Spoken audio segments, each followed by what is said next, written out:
This is what people around the country think of now when they think of Cincinnati.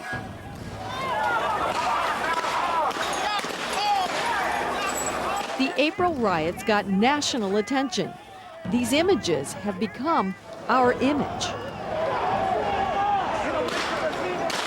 The riots were a wake-up call to improve the neighborhood where all this happened, the heart of our city, over the Rhine. 8 months after the riots, here's the only visible change. Down now? I'm right about here. Coming down. Stay down. There we go. Got it. Flower boxes up and down Vine Street. They are beautiful, and I think it makes everything look more festive. You know, it's easy to get along with things when they're beautiful. The Miracle Mile of Flowers was an idea to replace violent images with something more hopeful. It was Jim Tarbell's idea. Tell me about the flowers. I felt for the longest time that, while we're waiting for the miracle to fall out of the sky, and the big dollars to come for a more broad-based improvement program here, that we needed to do whatever we can, in the meantime to get people's spirits up. And especially after April. Well, one of the reasons why this house was designed this way was... Jim Tarbell is an authority on Over the Rhine. For one thing, he's the only Cincinnati politician who actually lives here. And this is the kitchen. He and his family live in an historic building on Broadway, and he also owns a restaurant in Over the Rhine. He's dedicated to urban living, doesn't even own a car. Tarbell bikes to his job at City Hall. Wait.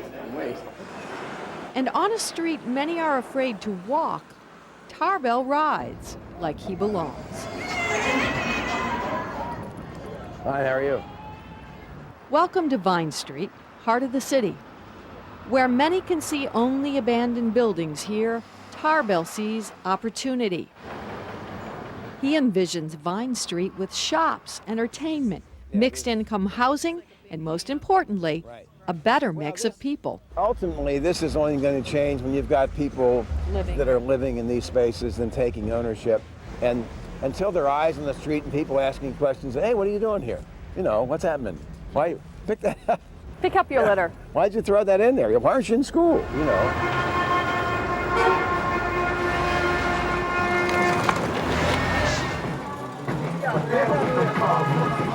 Tarbell is confident this street can change because Main Street did. The buildings on Main used to look like the buildings on Vine, but developers took the abandoned shells and rehabbed them into great living spaces like this. Hi, Kathy. Leah Spurrier's 2,000 square foot loft is just off Main Street. I walked in and I just thought this is the way I want to live. This loft belongs to Letitia Waller, a Taft High School art teacher who grew up in the suburb of Wyoming. Because, I want people to see that, oh yeah, anybody can live down here, it's comfortable, I'm a single woman of color, this is what I like to do, this is how I like to live, and I work hard to do it. Her apartment was on the recent downtown tour of homes. Tarbell was there to cheer on his neighborhood. Welcome to Over the Rhine, folks. But he admits there's a downside to living here, crime. You live in Over the Rhine, you're the only council person who does, and we occasionally see your name in the paper where you've had to take the law into your own hands. Aren't you sort of afraid to live here? No. Well, you do chase criminals around. Well, yeah, but, I think you do that in any neighborhood you're in. If there's trouble, you just got to address it. While Tarbell addresses the future of Vine Street, his vision collides with the vision of this man, Buddy Gray. Born and raised in Mount Carmel, Gray moved to Over the Rhine in the early 70s, about the same time Tarbell did. He rode a bike like Tarbell, but his vision was wildly different. He saw Vine Street as a haven for poor people. Had safeguards for the residents of the neighborhood. Gray used to keep developers out by organizing protests of any plan to gentrify the neighborhood. What will happen is the same thing that's happened in every city historic district around the United States. Prices rise, land speculation increases because it's fashionable. Poor people can't stay in the market, they go. In 1996, a homeless man shot and killed Buddy Gray at the homeless shelter he founded. The low-income advocates who idolized Gray enshrined his bike and vowed to carry on his work. They have. Over the Rhine is chock full of soup kitchens and services for the poor. Unfortunately, most residents are gone. People think it's working class families that left the city. No, poor people left over the Rhine, and they left them by the hundreds. When I first moved here in 1971, there were about 20,000 people in about 6 social service institutions. There are now about 6,000 people and 36 social service institutions. Buddy Gray's vision became reality here. Critics say that's just about killed over the Rhine. What do you say about Buddy Gray? All I can say about Buddy is it didn't work. You know, regardless of his intentions and you know what drove him, the methods in terms of succeeding and providing a better environment for the city in general and for low-income people in particular was a disaster. This is a crucial moment in time for the competing visions for Vine Street. The largest property owner in Over the Rhine is in bankruptcy, eager to sell off his buildings like this theater. The question is, will developers finally tackle Vine Street? Jim Tarbell says the answer should be important to all of us, even if you don't live in the city. Tarbell says these buildings could be a tourist attraction. We have the largest collection of Italianate architecture. Most of the architecture that you see in Over the Rhine, the elaborate cornices and the window trim, the bay windows. Over the Rhine has more historic Italianate architecture than any one district in the country. The Urban Land Institute calls our buildings one of America's best-kept secrets. But covered with grime and graffiti, neglected and abandoned, our historic buildings attract only drug dealers and crime. 5 arrests a month back there, do you think? 5 arrests a By month. us. These doors are supposed to be locked. That one's standing wide open. Here you go. There you go. See, this plastic bagging is ripped. What's at the bottom of it is a crack. Officers Mike Amon and Eric Vogelpool are assigned to Over the Rhine. I think it's going to be tough to get people to live down here, you know, period. I mean, it's just, I mean, it's, the image is there. And it's Over the Rhine. It's the highest crime area in the city. I mean, this block of Vine Street got hit pretty hard with all the shootings. You know, that was 108 shootings or something like that. Tarbell says we must fix Vine Street for several reasons. One, it's our geographic center. Vine Street always has been the centerpiece of Cincinnati. It runs from the river's edge through the heart of Cincinnati and on through the heart of the county. He says the second reason to fix up Vine Street is its history of culture. Was Vine Street really ever a happening place? Oh, well, at the turn of the century, 1900, there was no inland city street in America that came up to the standard of Vine Street, which had more vaudeville, more opera houses. According to Tarbell and the history books, Cincinnati used to be called the Paris of America. Vine Street had theaters, concert halls, and more cafes per square foot than any street in the United States. One of the most famous was in this building in the 1400 block. It was called Wheelert's Cafe. Behind Wheelert's, there was a block-long beer garden where a 40-piece orchestra entertained patrons. This is where our symphony orchestra got started. Now the symphony and the opera are just a couple blocks away at Music Hall. And close by is another cultural treasure, Finley Market. How you doing, brother? Hey, got the band. See it over there? Very much. Wait for your change. Down here. All right, brother. You're right. The Finley Market, one of the oldest open-air markets in the country and a shining example of diversity that works. All right, brother. You too. There is a lot to do. Here's reason number 3 to fix up Vine. We are literally in the middle of the 2 largest employment centers in the tri-state area. That's right. Cincinnati's top two employers, the Kroger Company and the University of Cincinnati, are connected by Vine Street. UC and the Clifton Heights Urban Renewal Plan should revitalize the top of Vine Street. There's the Banks project at the bottom. But there's no plan for all of Vine Street in between. And that's a problem, says Mayor Charlie Luken. I mean, the vision is to connect downtown Cincinnati to Clifton through a mixed-income neighborhood. That's the vision. That's what's got to happen. Otherwise, the problems in Over the Rhine are just going to get worse. Some folks are afraid that with all the attention on the banks and the riverfront, that Vine Street is going to get left behind. Well, I can only tell you from my point of view, there's no more important street in Cincinnati than Vine Street. City planning, city council should lead the way in terms of how Vine Street behaves. But co-equal with that effort are the banks and the insurance companies and the business community and the cultural institutions and the boards of fine arts institutions that are in this neighborhood. Everybody has something at stake here.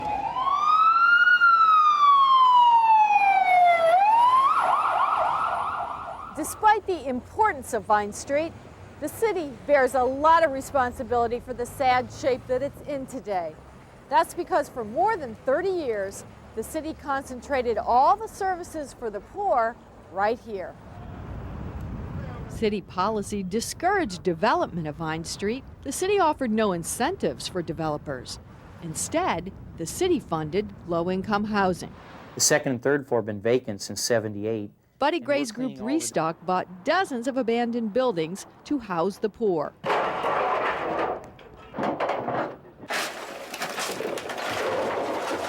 But Restock relied on volunteer labor, and many of their buildings never got rehabbed. But Buddy Gray continued to stockpile buildings. Today, Restock owns more than 50 buildings in Over the Rhine, and more than a third of them are right here on Vine Street.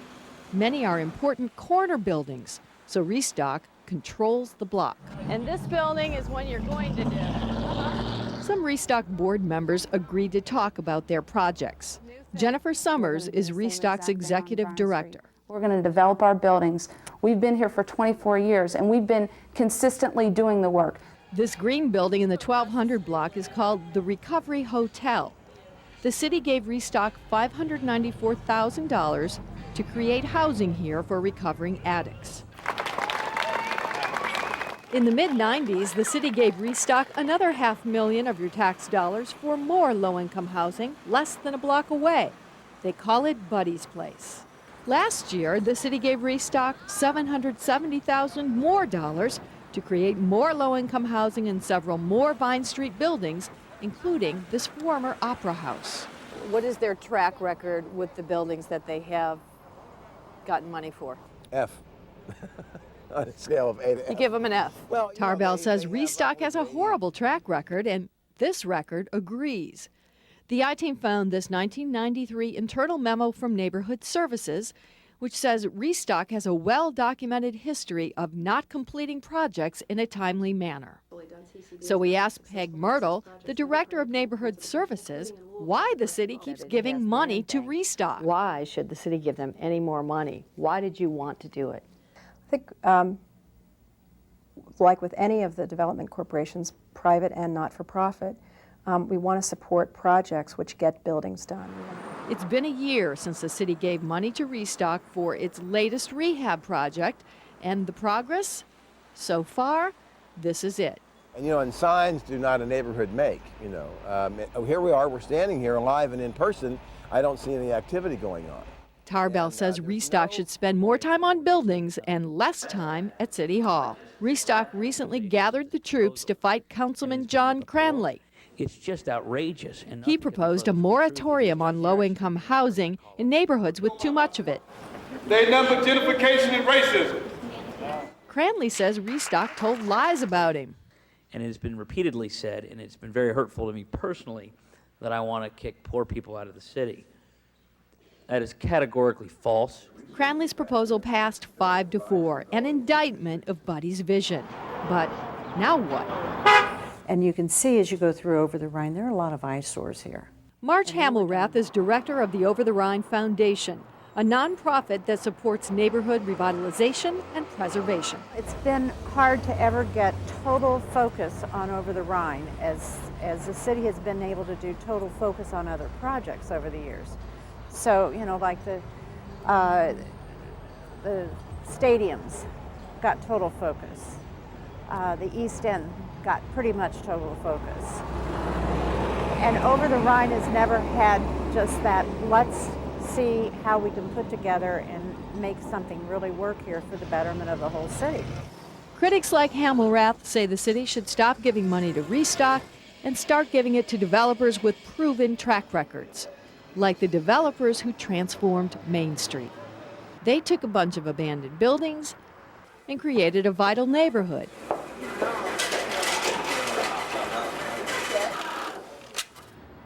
Where blacks and whites live and work and play. Had to get a little bit inventive or creative on what we could do with the floor to make it affordable. Main Street's lead developer was Bill Baum. Baum's company, Urban Sites, created the fabulous loft apartments we showed you earlier. Baum rehabbed 11 abandoned buildings on Main Street, which brought in all these new businesses. Beef, cheddar, and bacon. Caldi's Coffee House, Shadow Breads, art galleries, stores and shops that reflect the fabric of the new Main Street. Main Street is also home to Digital Rhine, dozens of high-tech businesses like planetfeedback.com. It's a happening place at night, too. Main Street's the place to go in Cincinnati for dining, drinking, and dancing. Compare this to Vine Street. There are only 2 nightclubs, and there's nowhere to eat dinner. Most of the street looks scary and uninviting. Not so on Main Street. Awesome. Guess who doesn't like Main Street? So you don't like what's happened on Main Street? Is that what you're saying? Not the displacement of low-income people, no. Who's been displaced on Main Street? There were lots of folks that were displaced. That's just a myth. No, that hasn't happened at all. I mean, there are literally no examples of that. Can you introduce us to some of No. these displaced people? Why not? They're displaced. They've moved on. Restock claims development destroyed affordable housing on Main Street. But our investigation finds the opposite is true. Franciscan Home Development has 63 units of low-income housing in and around Maine, more than they've ever had here before. The Franciscan buildings look great and blend in. It is side by side, low income, market rate, and it works. The kitchen? The kitchen. Arlene Turner and her kids live in a Franciscan building. That'll It's a work. nice, fully carpeted, affordable 3-bedroom, the kind of apartment that doesn't exist on Vine. Well, I like it because we live right across the street from a beautiful park. See this park? Neighbors got together and improved it. Believe it or not, Restock was against that too. We were slated to get an Olympic-sized swimming pool there, and they said, no, we don't want that. We were going to have a splash pool added. No, they didn't want that. They came in and said we were trying to gentrify the playground. Finally, it took 3 years to get that playground fixed up. I just got totally fed up with it. Hamelrath says one reason developers steer clear of Vine is because of Restock. Bill Baum says it's true. Well, I think these are good people trying to do the right thing for the right people, but in the wrong place. Probably on Vine, everybody's still kind of watching and waiting, and they're not sure where, Restock and some of these other property owners are and what they're doing and what's going to happen. If there's folks who want to come in and do development, there's plenty of room. There's room for everyone. But it's clear Restock leaders feel threatened by development. All of our organizations need to network and coalesce together and not let the city or the folks that all of a sudden see Over the Rhine as a gold mine to define what our problem is. Restock and the low-income advocates fear poor people on Vine will be kicked out to make way for the people who want to live in lofts. I would never want to lose the beauty and the diversity here, and that's why we moved here. People who think that we moved here because we want to move everybody out, it couldn't be more wrong. I feel good about living here. I feel good about the diversity here. Because right now I'm looking at Fridays from 3 to 6:30. Letitia Waller says she moved downtown so she could show her students all the possibilities of life. Do you ever have your students up in your apartment? Have they ever seen your apartment? Oh yeah, because a few live down here. What do they say when they've probably never been in a place like this? Never. They haven't. And they get really like shocked. Do they? They do. Because once again, I'm a role model for them. And that's what I mean about me residing down here and doing what I'm doing. It's important to get that message out. Because anybody can do it. The people who follow Buddy Gray's vision are afraid of progress on Vine Street. The man with the competing vision says, don't be afraid. If you're interested in providing a quality environment for low-income people, think about what happens when you bring new role models and a new economy to a neighborhood, and you fill up vacancies and you have clean streets. What's different between now and 100 years ago in terms of how appropriate that is? So, stick around, but work with us, huh? Yeah, just come on.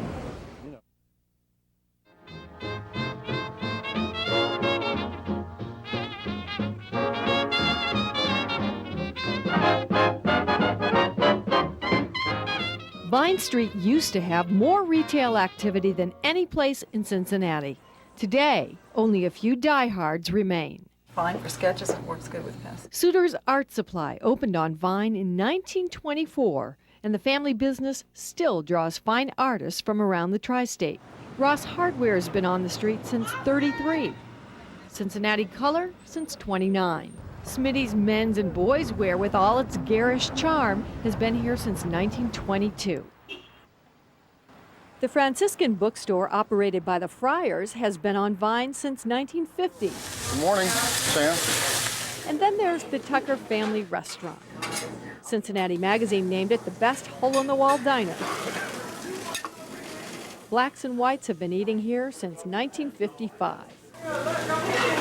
Longtime business owners like Joe Tucker say it's tough to survive on Vine Street, surrounded by rundown properties. The buildings are so beautiful and historical, and what they did to them, it just makes me sick.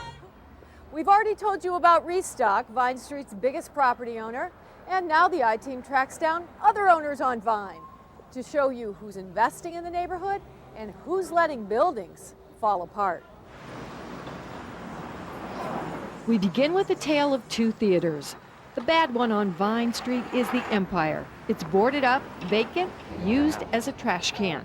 The good theater on Vine is the Ensemble. It's renovated, gorgeous, and open for business. Put it on now! So you probably had some big dreams about this place when you... Yes, I would like to have seen a theater similar to the Ensemble. So what happened to the Empire? The owner is Tom Denhart. He owns more buildings in Over the Rhine than anyone else. Denhart bought the historic theater in 1976 and hasn't touched it since. I don't have the money to fix it up. I thought you were a millionaire. I'm in Chapter 11 reorganization. I wish I had the money you think I have, or the other people think I have. Denhart blames the city for discouraging business investment on Vine. Owners of the Good Theater don't need excuses. They invested in their building. It's a former bank. This is the main theater building here, which Love Child is. This is our offices on this first floor. Those are our apartments above it. Ensemble's artistic director, Delynn Myers, is sold on Vine Street. I think there was a real investment by the board in believing in this neighborhood, believing that this neighborhood was a gem in the middle of the city that needed some investment. So our board purchased this building, and we've been here for 12 years, and I'm happy to say it's really been a terrific addition to the neighborhood. We feel connected and integrated with the community, both through our school programming and the programs that we put on stage. Who is that? This fall, Ensemble staged Love Child, a play about teenage motherhood. The show was a sellout and drew in dozens of neighborhood people for their very first theater experience. Ensemble's success and enthusiasm has rubbed off. Next door, the owners of the 513 clothing store are renovating too.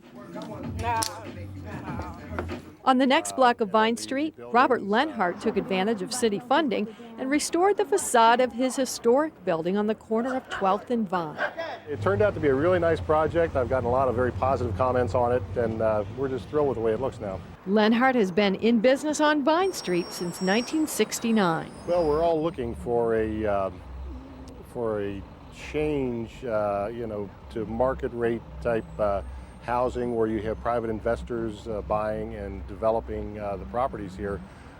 Jim Tarbell spearheaded the flower idea, as you can see, and it's really added a lot to the look of Vine Street itself. It's really upgraded, kind of looks almost like mini Chicago. But I don't know, it's, we're just optimistic that things are going to change because we've all invested a lot of private money here. Good that there's... But some private investors, like Fred Berger, have given up. This is empty, that's empty, that's empty, that's empty, that's empty. All the way down the street is all empty. Berger used to be president of the Over the Rhine Chamber of Commerce. Berger told us he had big plans to turn this vacant building into loft apartments, but the city ruined his plan. Again, I would be putting my own money into it, and at that time the city voted money for the Recovery Hotel to put it right across the street.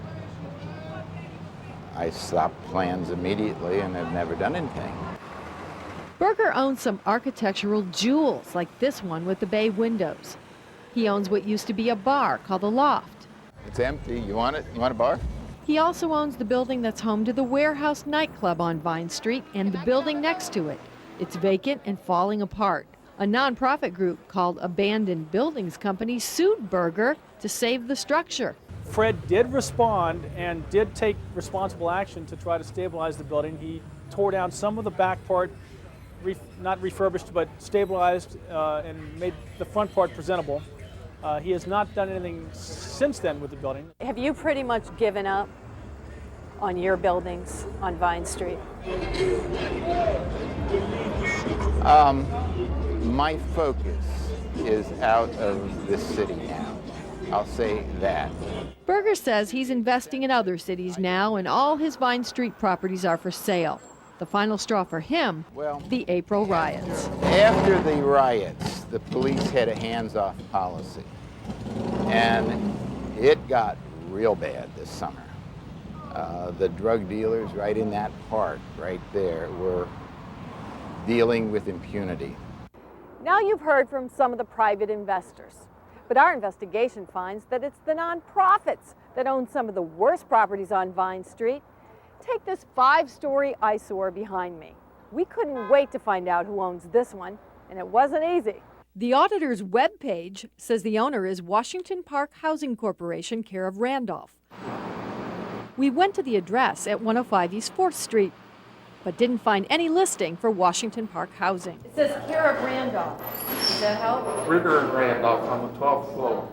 Turns out Ritter and Randolph is the law firm that represents Washington Park Housing. Let the people criticize, roll up their sleeves, come down to work. Real estate attorney John Kobe formed the nonprofit with a few others, including Dr. Lawrence Kurtzman, the physician known for helping underprivileged kids with his Operation Smile program. So how do these upstanding citizens justify a building that looks like this? We're going to make mistakes, and we did on this particular one. Kobe says someone donated the building to his group, but they couldn't afford to rehab it or pay the bills. Is there a reason you didn't pay the taxes on 1500 Vine? Yes, quite simply, we didn't have money. Believe it or not, someone is trying to buy this building along with 3 others behind it. He's 24-year-old Sean File. It'll be probably 15 units. It'll be a rehab, hopefully, for market rate. Currently, File is restoring this Victorian house in Walnut Hills. His interest in Over the Rhine was sparked by a field trip. I guess when I was in 3rd grade, we took a trip down to Over the Rhine, and they were like saying, well, this is our historical asset treasure. We've got the largest group, I think, of Italian architecture buildings in the world. So I was like, wow, it looks like they're in pretty bad shape. I guess my big interest was someone's making a big deal out of it, so it's an asset for some reason or another, and then it needs help.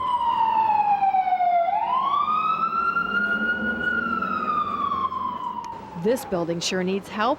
It's one of several low-income properties owned by Marvin Smith. I do things right and I'm connected here in the neighborhood and I meet. Smith is better known as the chef and owner of Ollie's Trolley Restaurant. Smith's buildings are now in foreclosure and most tenants have moved out. Where's Teresa?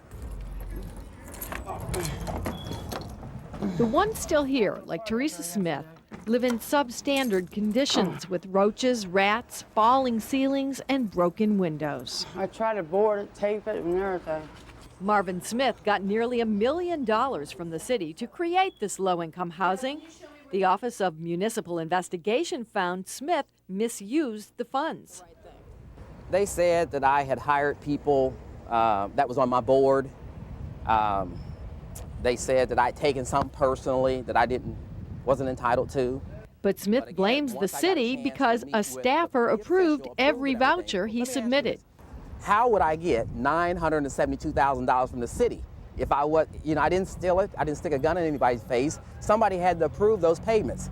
You can't get the money from the city unless somebody at City Halls approves it. Have you taken a look at what happened with the monitoring of his properties? I have not. I understand that there were other investigations prior to my arrival here. And what did they find? I believe that there were some questions about some of the program administration, project administration on the city's part at that point.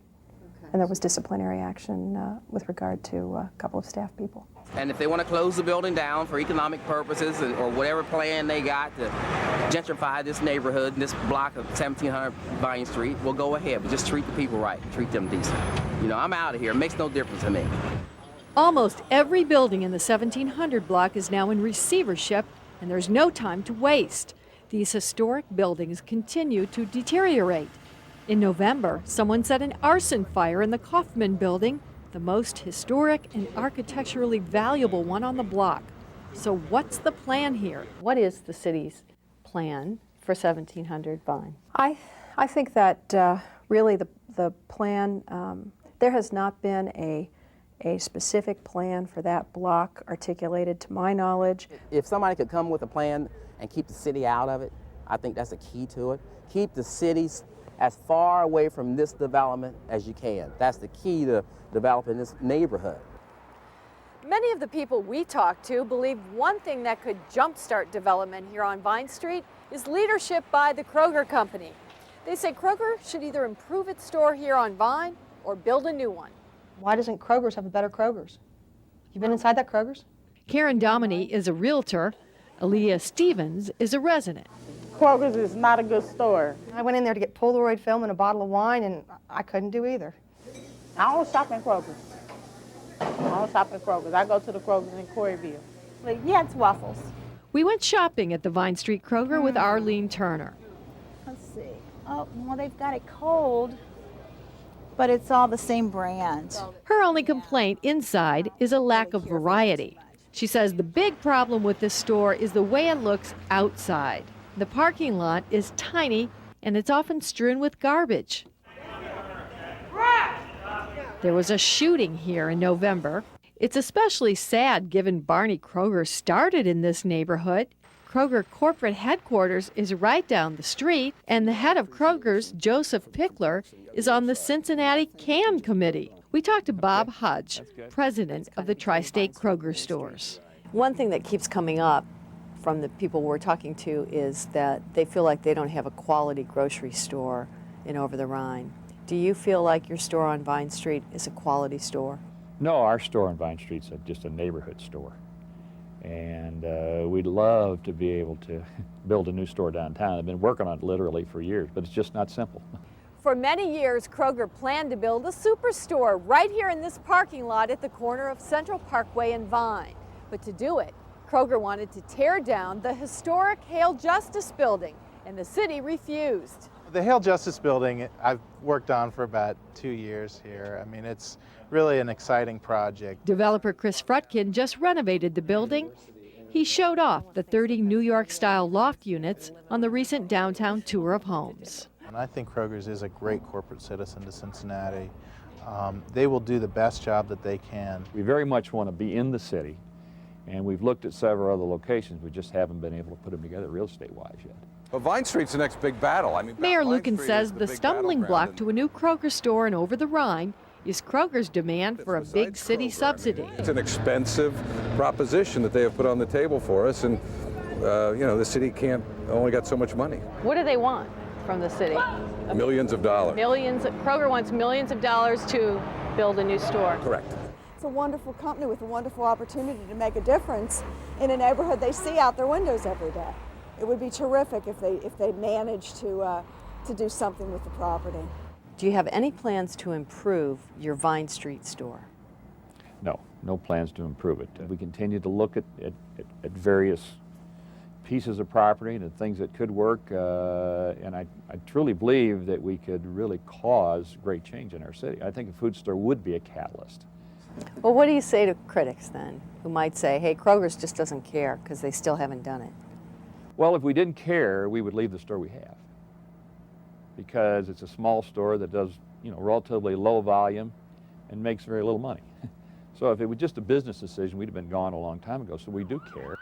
Kroger will invest in Over the Rhine when it makes economic sense. Other Vine Street business owners may not like it, but they understand it. That's business.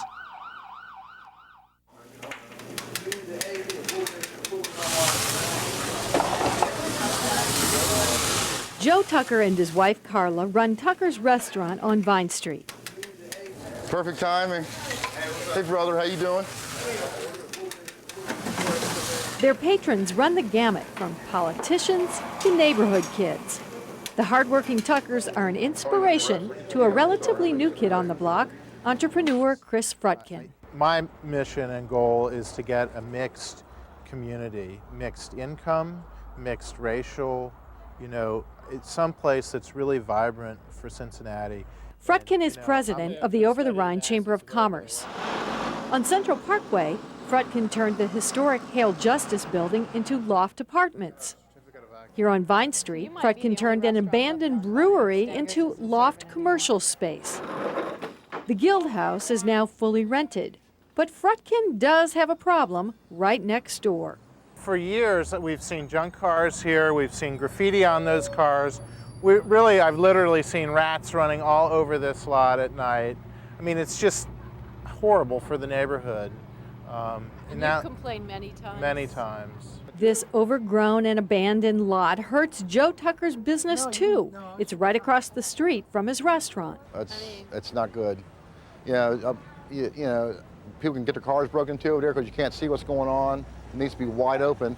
And just a couple of years ago, that was all cleared up, but it all grew back. They need to do something where it won't grow back.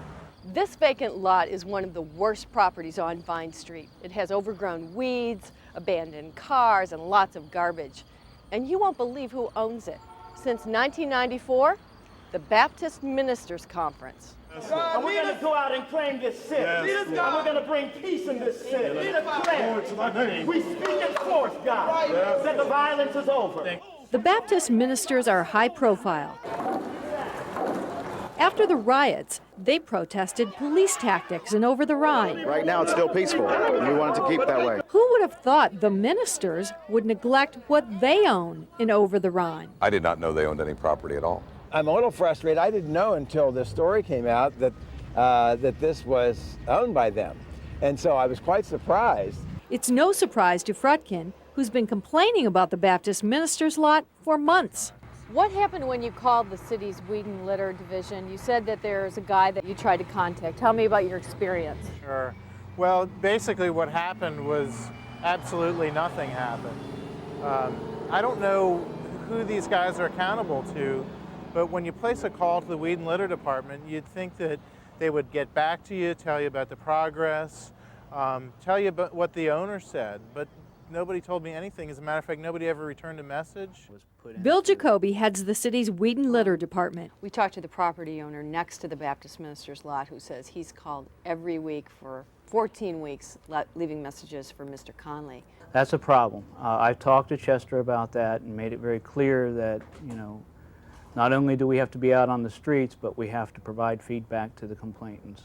Our investigation finds the city has cited the Baptist ministers for weeds and litter on their lot numerous times without results. So they've been cited over and over and over and over again. It's crazy. I mean, there's just no response on their part. And get this, weeds and litter won't handle complaints about rats and abandoned cars on the same lot. Those are routed to other city offices. You mean there's one division for weeds, one division for rats, and another division for junk cars? Yes. Wow. And you have no way of tracking this? Currently, we do not. Our investigation finds several cities in Ohio have found a better way to crack down on bad property owners. They call it an environmental or a housing court.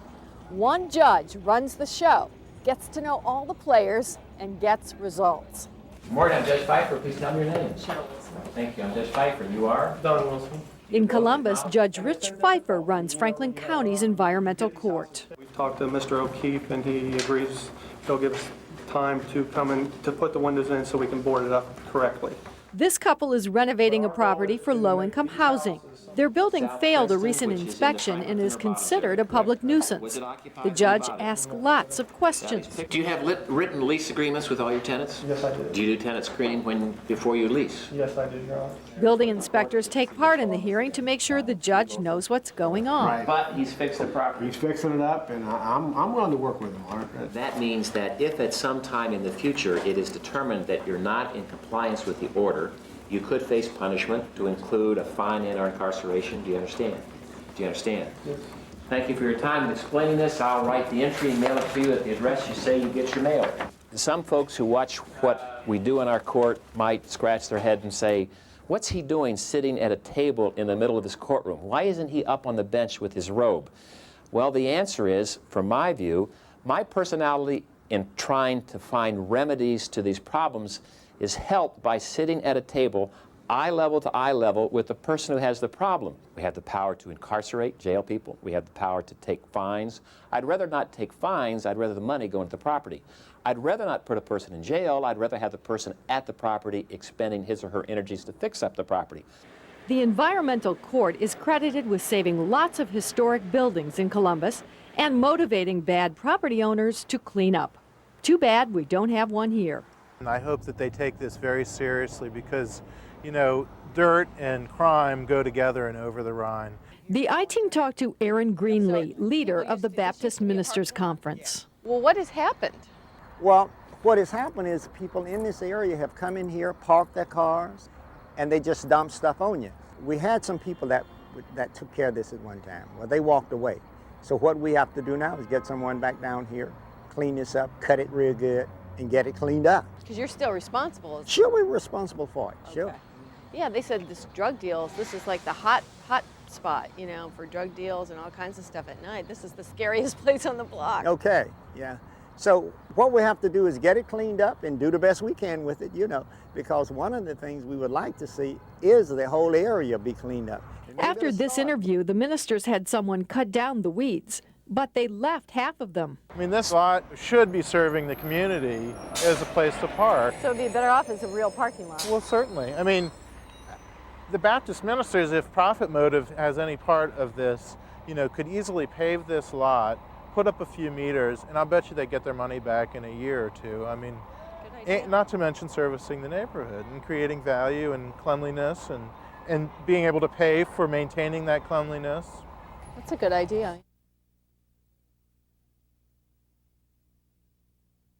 On our list of solutions for Vine Street, a housing court is number one. We're happy to report City Councilman Paul Booth proposed creating a housing court for Cincinnati last year. There is a team working on it, including state lawmaker Steve Driehaus. And so we're looking at examples in Columbus and Toledo and Cleveland, looking at, you know, courts that have been put into place and what information we can glean from those. You know, should it be a magistrate? Should it be a judge? You know, what would their docket look like? You know, how many days a month would it take for this judge or magistrate to handle these cases? Remember how we told you that to complain about all the problems with this lot, you'd have to go to 3 separate city offices in 3 different locations? Well, that's just too much red tape. In Columbus, they cut the red tape with something they call the Neighborhood Pride Center. We'll call it solution number 2. People who live in the Columbus neighborhood of Franklinton can easily get help from police, social services, or building inspectors because they're all here in the same building in the neighborhood. the Neighborhood Pride Center. So there's no pointing the finger when everybody is in one office. Right. We're set up to handle all sorts of complaints. Any kind of city question that you have, you call this office and we have a person that'll handle it for you. The Pride Center has boosted morale in this neighborhood and saved buildings. Here's a success story. This historic old school building, abandoned for the last 10 years, has now been purchased by a church, and they're renovating it into a neighborhood youth center. Where once it was just a terrible problem, now it's on its way to contributing to the neighborhood. Tarbell says a Pride Center sounds like a great idea for Over the Rhine. Having a nerve center there to process the interest right in the heart of the, right dead smack on Vine Street, right in the middle of the neighborhood, somewhere around Liberty where it's real conspicuous, absolutely critical. Here's another lesson we can learn from Columbus: how to create an urban neighborhood with galleries, restaurants, and shopping you can't find at malls, a place with a good mix of people. This is the Short North District, one of the most exciting neighborhoods in Columbus. But believe it or not, this section of High Street used to look a lot like Vine Street in Cincinnati. It was known as a drug area, prostitution area. Sandy Wood is the developer who took abandoned buildings like this and created beautiful buildings like this. A section of High Street some wanted to bulldoze is now the hip place to live and hang out. It's the most urban spot in Columbus, I believe. And that's what makes the Short North great. I remember one gallery hop, first Saturday of every month. I saw a guy with purple hair walking down the street behind Bob Lazarus with his vest and dark coat on. I mean, that just is a picture of the Short North to me. It's terribly diverse and wonderful. It's wonderful that we have that example for Vine Street. And I don't think you'll find one person in Columbus that won't admit that that is one of the most important things they've done in the last 3 decades. Wood says the city of Columbus helped him by providing low-interest loans. Let's make that solution number 3 for Vine Street. Going beyond whatever the bare minimum levels are.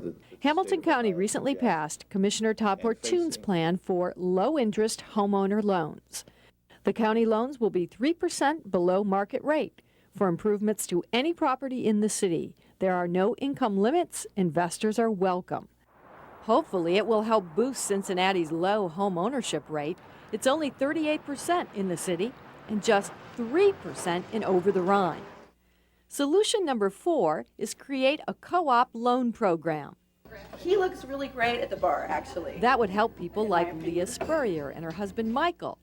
They want to buy in Over the Rhine instead of rent, but they can't afford to rehab an entire building on their own. I was all hot to buy a building when I moved here, and one of the first things I heard was, oh, Cincinnati makes it a nightmare for you to, get the funding and get it really pulled off. I think people should pool their resources. I think there should be more cooperative spaces where people go in and they have maybe some legal groundwork set up and some easy funding that they can get a hold of to renovate the buildings and share the space, condo the space.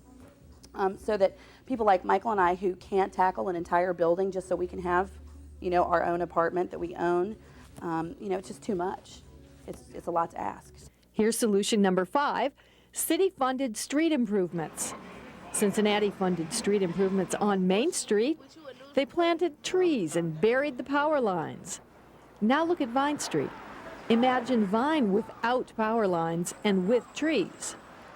Solution number 6 is increasing funding to improve building facades. When the city gave Main Street property owners money to improve building facades, it made a world of difference. It was like overnight beauty came here, just so many buildings got done in a very quick period of time, so that made a huge difference. The city has a facade improvement program for Vine Street, but our investigation finds it's not adequate. Only one building owner has taken advantage of the funding so far to improve his building. The rest, like Joe Tucker, say it's just not enough money. The city won't offer me enough for what the bids that are coming in. So the city's going to have to help small business owners. Definitely. The council's got to be on this train, the first minute. And they ought to be looking for ways that they can personally, one by one, can be working on this, can be contributing to this. And not simply waiting to be called, but to come forward, as some of them have. Councilman John Cranley came forward this summer with solution number 7, limiting low-income housing. I'm tired of the status quo. Solution number 8 is a new historic building code, the brainchild of council members Pat DeWine and Alicia Reese. It makes it easier, it makes it more flexible, it makes it less expensive. Yeah, and one of the things, you always hear people talk about cutting the red tape. At some point, you have to get the scissors out and actually cut the red tape, and I think that's what this ordinance does. Their solution makes it easier for people to rehab the abandoned buildings on Vine Street. But what's the solution to Vine's biggest problem? Crime. What do we do about that? Sandy Wood says the solution is focus on it, like police did in Columbus. And the police have targeted the short north, and I've seen them in operation up here, and they've cleaned it up. They've run that out. I don't know where it goes. I suppose it goes elsewhere, but it's been very much a target. Police do target Main Street at night, helping to make it feel safe. Notice they walk. That's solution number 9. Police walking a beat on Vine Street, a popular idea with business owners. When I took her to my mom and dad's business in the late 70s and early 80s, there was always cops walking a beat down here. And they always came in at 8 and everything. Now, I don't see any visible cops down here walking beat anymore at all. Do you know the people? Oh, I know a lot of them. It's a lot of repeat offenders, yeah. I mean, definitely. do you know people you can say hi to, and people who know you, that you are the officers? And, okay. I mean, we're a little got a little more advantage at it because we're the cop team members, and we're out and we go to the community meetings and we talk to the business owners and the people who own the building. So yeah, they know us. They got our pagers numbers, they got our cell numbers. There's not enough presence. I think that if the police were walking the streets in this neighborhood, they would feel as comfortable as I do here. It would be a good idea to have officers walking in every neighborhood, and one of the things that we are doing, hopefully in the next budget, is replacing the officers on this violent crimes task force to do just what you're talking about. We need more cops. And finally, solution number 10, a master plan for Vine Street. The City Planning Department, led by Liz Bloom, is working on a master plan for Over the Rhine. But at this point, she says it doesn't include anything specific for the important stretch of Vine Street that connects Clifton to downtown. For us to be spending all of this energy in the Central Business District and all of this energy at the university, and they're not connected, it's just nuts. When you look at our 10 solutions to fix up Vine Street, maybe the biggest challenge of all will be changing attitudes. Attitudes like, this street isn't worth it. Why are you going to put stores on Vine Street? This is a ghetto street. Attitudes like, this street belongs to drug dealers. They've been dealing drugs down here before I was born. They're probably going to be dealing drugs down here after I'm gone. Attitudes like, development hurts poor people. People might not agree with our total vision, and our ownership might be in their way towards development, but it doesn't have to be that way. And we've tried to put that out consistently. But consistently, developers have gotten a different message: stay out. That's kept away local restoration stars like Bill Baum, and even out-of-towners like Sandy Wood. I've always heard that the people that lived there and the owners of the buildings didn't want to renovate. And I remember 10 years ago or something, I took a look with the idea of maybe I'd come down and do a few projects. And I got kind of a negative feedback that people really didn't want. I, Repeat your name. Charlie Luken, Do solemnly swear. do solemnly swear But there's a big change in our city now. Charlie Luken took the oath of office December 1st. Our newly elected strong mayor says he wants changes to improve our city. We're going to learn from our past. We're going to embrace our past. We're going to acknowledge our past makes us a great American city. But we are going to move boldly into the future, a future that will be known for all the changes. The mayor didn't mention Vine Street specifically, but remember what he told the I-Team. There's no more important street in Cincinnati than Vine Street. Photographer Rod Griol and I want to thank you for watching. And thanks to all the wonderful people we met in Over the Rhine. For our list of solutions for Vine Street, go to our website, cincynow.com. We're in Washington Park, where we started this story, scene of the riots. And we want to leave you now with something that happened in this park last Saturday night, Over the Rhine's very first Luminaria.